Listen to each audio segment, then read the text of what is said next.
Boutique స్టైల్లో piping ఎలా stitch చేయాలో ఇక్కడ స్టిచ్ చేస్తున్నాను నేను.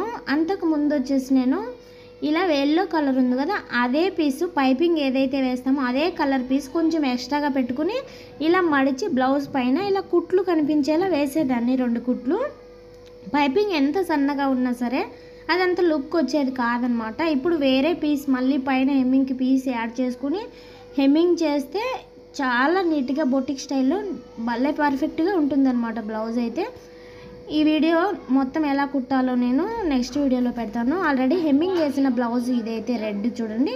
హెమ్మింగ్ వేస్తే ఇంత నీట్గా అందంగా కనిపించేస్తుంది. పైపింగ్ ఏ కలర్ వేస్తామో అదే పీస్ ఎక్స్ట్రా తీసుకొని మనం పైన కుట్లు వేసేది కొంచెం కష్టం లేదనమాట. మళ్ళీ ఇప్పుడు పైపింగ్ పీస్ పైన వేరే పీసు హెమ్మింగ్కి ఇలా యాడ్ చేసి కుట్టడం అనేది స్ట్రైట్గా కుట్టగలిగే వాళ్ళు, అనుభవం ఉన్న వాళ్ళే కుట్టగలుగుతారనమాట. కొత్తగా స్టిచ్ చేసే వాళ్ళకి కొంచెం కష్టం అనిపిస్తుంది.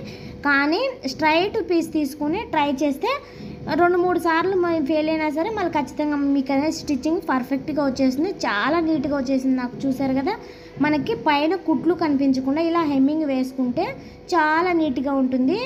అదే పీస్ని మడుచుకుని కుట్లు వేస్తాం కదా, అలాగే హెమ్మింగ్ ఎందుకు వేసుకోకూడదు అనుకోవచ్చు.